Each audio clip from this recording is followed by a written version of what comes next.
Hello, students of history, and welcome to Ms. Evans's European History. Today we'll be looking at the English Reformation.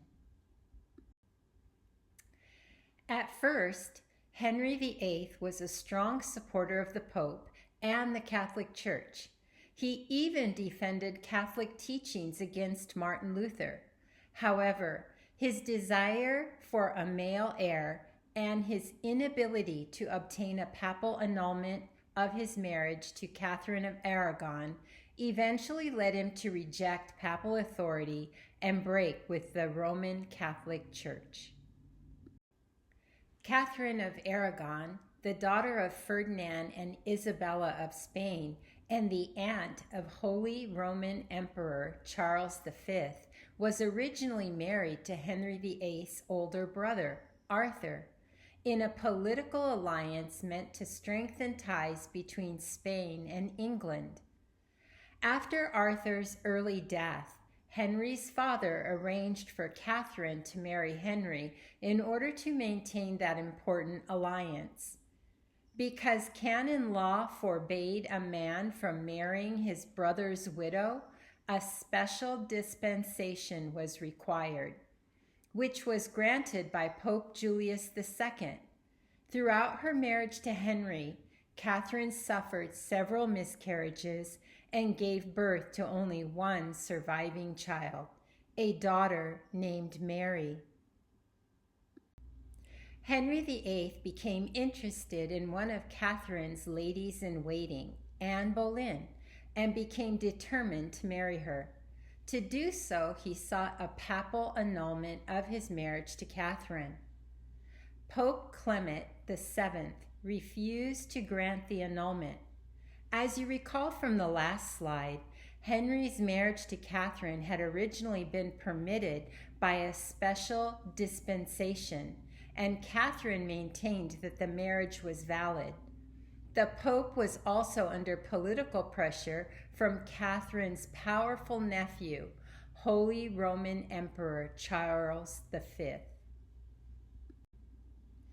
Two of Henry VIII's most important advisors, Thomas Cranmer and Thomas Cromwell, helped him break England's religious ties with Rome. Cranmer supported Henry's claim that his marriage to Catherine of Aragon was invalid, while Cromwell used Parliament to establish the king's authority over the English Church. Parliament was convened by King Henry VIII in 1529 after the Pope refused to annul his marriage to Catherine of Aragon. This Reformation Parliament addressed widespread complaints about clerical abuses, church courts, and payments to Rome. They also pressured the Pope and English clergy to accept Henry's authority and grant the annulment. Ultimately, this Parliament provided the legal foundation for England's break from the Roman Catholic Church. In 1529, Parliament was convened and remained in session for 7 years. The major accomplishments of this Parliament yielded the passing of the Act of Restraint of Appeals in 1533, which declared that England was an independent empire and prevented Catherine from appealing to the Pope. In 1534, Parliament passed the Act of Succession, recognizing Henry's marriage to Anne Boleyn and their children as legitimate heirs. The Act of Supremacy was also passed in 1534, recognizing Henry VIII as the supreme head of the Church of England. Parliament transferred authority over the English Church from the Pope to the Crown and authorized the suppression of monasteries, beginning with smaller religious houses in 1536.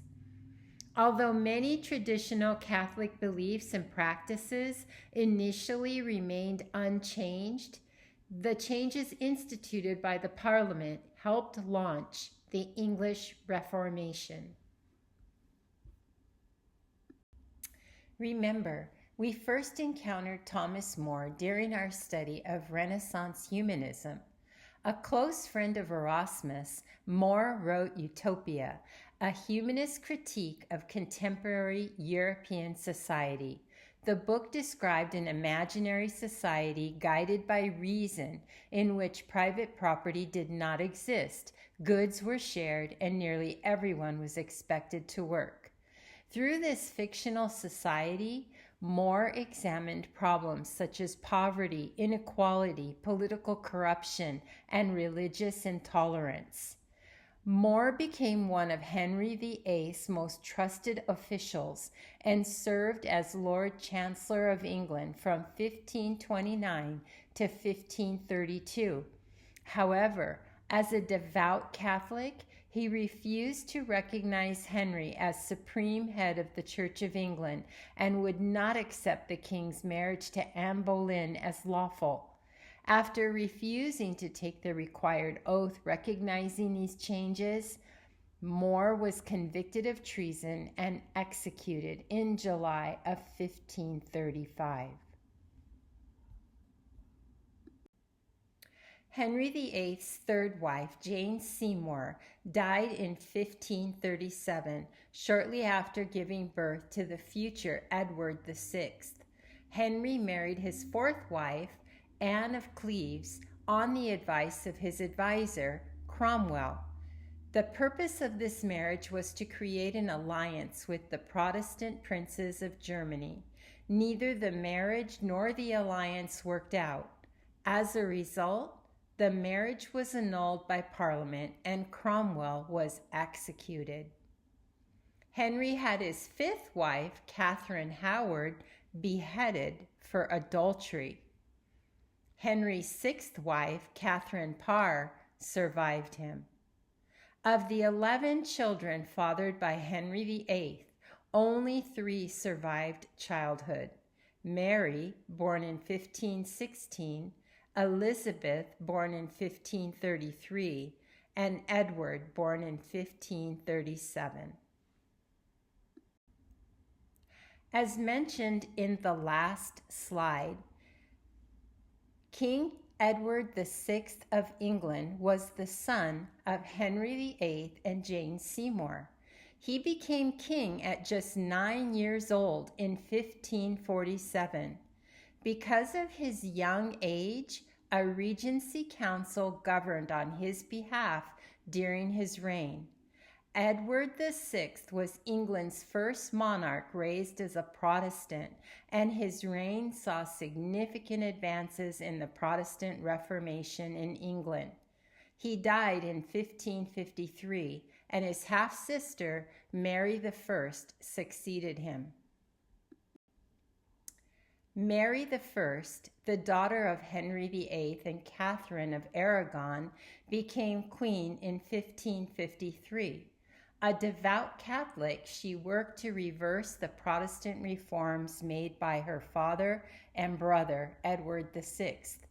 During her reign, she restored the authority of the Pope and reintroduced Catholic practices. Her harsh persecution of Protestants, including the execution of nearly 300, earned her the nickname Bloody Mary. Her reign was marked by religious conflict and efforts to return England to Catholicism, but her changes were undone after her death. Elizabeth I, the daughter of Henry VIII and Anne Boleyn, became queen in 1558 and ruled for 45 years. Her reign is significant because she firmly established Protestantism in England through the Elizabethan religious settlement, which created a moderate form of Protestantism that helped unify the country. She strengthened the monarchy, defeated the Spanish Armada in 1588, and oversaw a golden age of English culture, exploration, and literature. Her leadership brought stability after years of religious turmoil. We conclude today's slideshow with this focus question.